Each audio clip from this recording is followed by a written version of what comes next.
Hey folks, I'm Jay. I'm Cam. So, we're about to play one of my most favoritist of all games ever.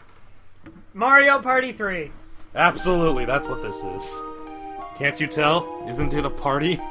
Yep. Totally. I mean, yeah. Yeah, and we're gonna watch this We're gonna cutscene. watch Fuck the off. backstory? Okay. I'm fine with this. Because there's a lot of babies who watch this channel who may not know about it. Dude, there is no part of this game I don't like. By the way, because you have a terrible active fucking recording time, here, just reset it in between sessions. Fine. I'll keep time. You got to, I'm playing. My eyes are on the big prize. Also, thank God this game has fucking, like, inbuilt borders, because the only way my fucking upgrader cable will work now is have it dangling off the TV. On the upside, it doesn't fizzle out anymore. That's good. Yeah. I fucking love she's just taped on Stuck that weird thing in the story.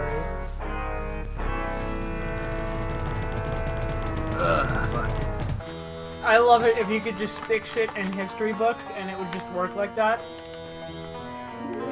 That would only work if we lived in some sort of terrifying paper world. Just like draw a sniper just killing Hitler. I was gonna say, draw a sniper killing, what's his name? The guy who shot Lincoln. Oh, John Wilkes Booth. Yeah. Yeah, there's just one more dude behind him. That's why Lincoln is the only president that looks backwards on a coin. Because he never trusts it. He never trusts that there won't be someone behind him.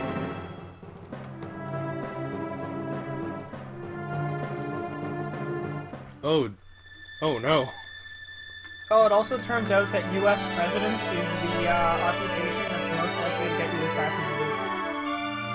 Yeah, okay. Yep. Well, folks, here it is. Paper Mario. My favorite RPG ever made. It's not my favorite RPG ever made, but it's in my top 10. Also, we're gonna watch this little demo screen because this has hype music. And if you don't, I'm gonna put up an annotation to skip this part if you don't want to watch the fucking...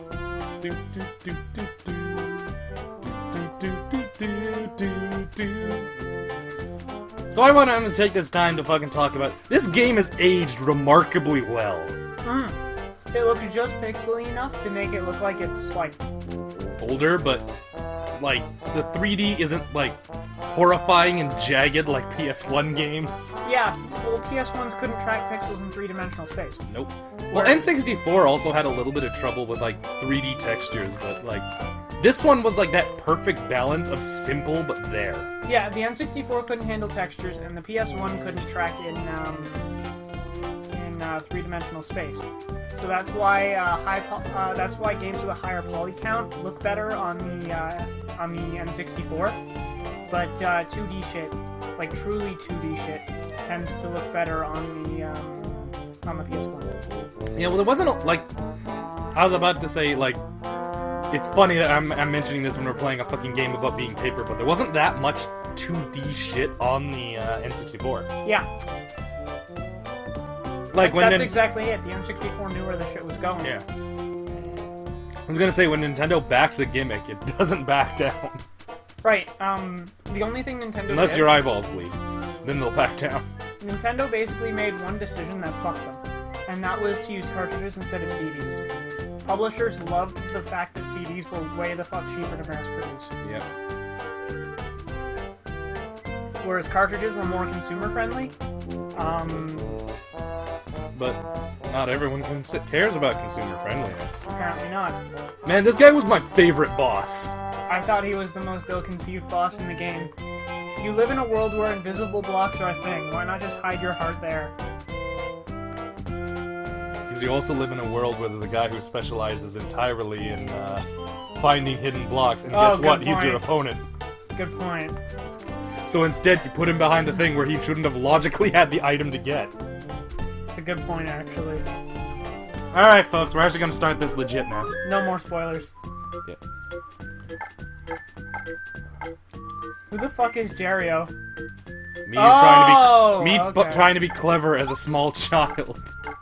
Like, this is your original thing? I haven't played this game in many years. Someone named their character Yoshi with a lowercase y and uppercase everything else. If I remember right, there was like an old rumor that used to give you like some sort of bonus in the game, but that wasn't the case. It did turn out to be the case in the sequel, though.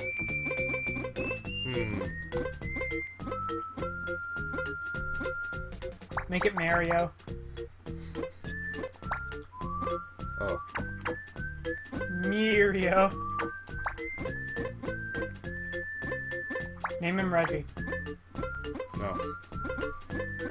Mario! Now, you know what? Fine, Name him fine. Luigi. Just be super confusing. Name him Luigi. God damn it!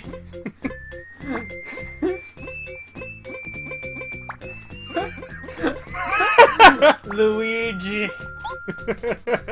Luigi. Fine, whatever, Jay. Whatever. I love how upset you are about it. Fuck you.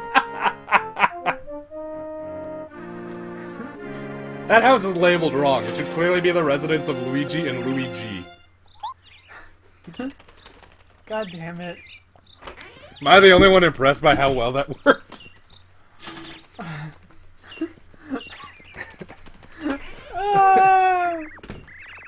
Oh damn it! Yeah. It's still so. No, it's not. It's not gonna be.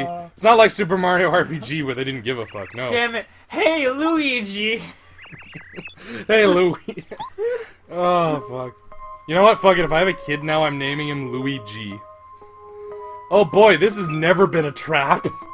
Not once has fucking a party at Peach's Castle gone wrong. It's not like there was another Mario game on the 64 where this was a trap. Hey, wait, isn't it the castle that they have in the background of the menu screen in Mario Party 3?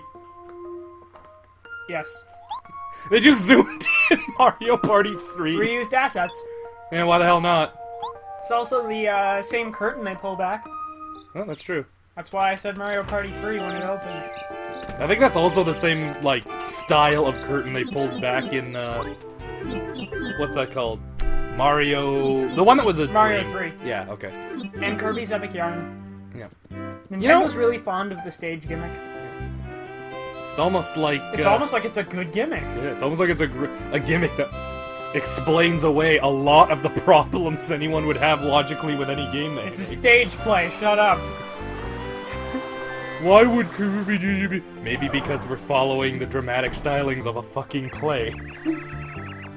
It's a video game, shut up, it doesn't have to make sense.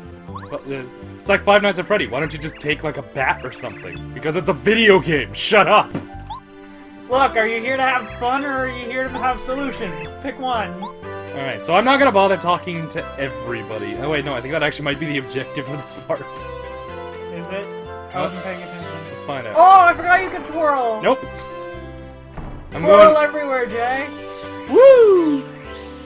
Everyone knows about That's Mario's most famous, quality. Just whoop. Also, I love how this is like a subtle variation on Peach's Castle from Mario 64. Yeah. Like, I genuinely enjoy how they kept that aesthetic really well. Have there been any other games recently where you go to Peach's Castle? You know, I don't think there has been, like, I think Mario 64 was the last one. Because even in, like, the new Super Mario Bros. Where they, like, bust in... Yeah, well, you It's only still- see it from the background, right? Yeah, and Like, it's still the same, like... It's almost this exact room. I think it might be this room. I think it might be this exact room. Except you don't have this nice little pastel background. Yeah. Man, more games should use pastel backgrounds. I know, I love 3D shit with a 2D background. It's like, look at that big JPEG, but it's a pretty JPEG. Yeah, if it's a nice JPEG, I don't mind staring at it for hours at a time. Actually, fuck, speaking of, like, this kind of shit, I really hope they keep this up when, have you seen that they're making a, Mario and Luigi Superstar Saga crossover with Paper Mario? What? Yeah! Oh my god, that's amazing. So you control two Marios and a Luigi who probably feels inferior. Like, the only thing that would have made that better is if they brought in Paper Luigi, so it's kind of like the Brothers in Time again, but this time it's in paper. Oh god. Some other pun, I don't know, I can't think of a pun right Brothers now. in Ink. Brothers Inc. Nah. I think we can do better than that. Mario and Luigi, something with folding. The Origami Class. Mario, the head, it's on the doorstep. They just open the box, there's just like a Koopa head in there. Mamma mia! Well, you're confusing the Origami Killer with 7. Probably. You are. You're getting your serial killers mixed up. Alright, so then who was the You're Origami confusing Killer? You're confusing... The Origami confusing- Killer was 7, and the Koopa with No, Gwyneth no, no. Paltrow. No. You're confusing the Origami Killer with 7, and you're also Sorry, you're confusing, I'm gonna shut you up for a second. Bowser's theme in this game is really good. Yeah. Oh, man. Also, anyone at home right now, just fucking look up Paper Mario Bowser's theme. You're confusing 7 with the Origami Yeah, Killer, and the Origami- Origami Killer with Umbrella Chronicles. Yeah, probably. Whatever. Do I look like the kind of guy who would separate reality from fiction well? Fair enough. Oh, man. Like, this is just like, it's like at this point you must realize, like, this is the point when I realized Bowser's been doing this for too long, when he's like, yeah, no, I kind of fucking, like, planned around you being right here when this happened. Yep. I mean, that said, though, like, he was crashing Peach's party. I mean, like, what are the odds Peach would not invite Mario to a thing? Yep. Who else is she gonna give that tasty, tasty cake to? Luigi? Oh, man. Oh, I remember this fight. The tutorial fight? Well, actually, no. Weirdly enough, it isn't. Yep. Can you even use action commands in this? No, fight? you actually cannot use action commands until it tells you about action commands. That sucks. So I was playing Super Mario RPG and I found out you can use the action commands in that before learning about them. That's amazing. I love that. They're just It's like, if in- you genuinely figure this it'll still give you the tutorial no matter what, but if you figure this shit out early, they're just like, alright. Yeah, it's like in Chrono Trigger. You can fight Lavos whenever the fuck you want. It just... Like, shit happens depending on when you beat Lavos. Like, you can get the world that's still run by fucking dinosaurs because you never unextincted them. Or you never extincted them in the first place. Yeah, okay. Or the world that's still run by monsters because you never beat Magus. Or the world that's destroyed because you went and beat Lavos after he'd already destroyed the world. Shit, what was I gonna say? Which is the one that leads into, Chrono, the sequel, Chrono something or other? Oh, I think that's just the actual ending, where you get Chrono back, Magus is on your team, and then you do the ending after doing all the side quests. Alright, so it's like I guess the good ending? No. The good ending is when you beat Lavos when you first encounter him, either by grinding like hell or being the luckiest son of a bitch on the face of the earth and getting him to mix you every time. What happens is it takes you into a room with all the developers, and you can, like, have conversations and shit with them. Oh, yeah, I appreciate little extras like that. Like, I always found it fucking great that you can talk to the Pokemon, like, creature team while they're making the game you're in. Yeah. They're just like, I'm putting in this new feature, everyone will love it. You're just like, that's a feature I'm using right now. Yeah. And you're like, this is meta. Or, we're working on a feature that allows you to, like, do the thing, and then it's like, oh, that's a thing in the next game! Yeah. Or a thing. Sometimes they'll if it's like one of the remakes, they'll make reference to the next game that came out chronologically. Yep. I think in one of the old games they made mention of, like, what if Pokemon could evolve further? Yeah. Or then, what about, like, transferring Pokemon through time? And then it's like, hey, we can do that in Gold and Silver. I think you can also technically do it in Ruby and Sapphire, but when those chronologically take place, you're sending them to the future. Same with Pokemon Black and White 1 and 2. Hey look, it's the game! Yep, roll credits. So yeah, in case you guys haven't noticed, there's some sort of weird storybook aesthetic going on here. Yeah, it's almost like this game has impeccable theming and is just overall high in production value. So I bet you're wondering why we're doing an RPG when I've repeatedly said that we'd never do an RPG for reasons. Well, long story short, and Cameron can confirm this game has almost no grinding in it. Yeah, this game really doesn't. You just pretty much go from point A to B. If you just don't specifically avoid fights and just, like, fight... Effectively, if you fight every enemy once, you will be leveled enough to just go through the game. Yep, just like Chrono Trigger. Yep. And that's why it's, like, number 2 on my RPGs of all time list. This is my favorite for them because I appreciate the level of theming that went into this. And, as well, I actually legitimately enjoy the humor in this game. Like, also that dude with the star with the mustache, like, the black mustache, looks a lot like my dad. Alright, and, on that note, we will see you next time, folks. See you next time.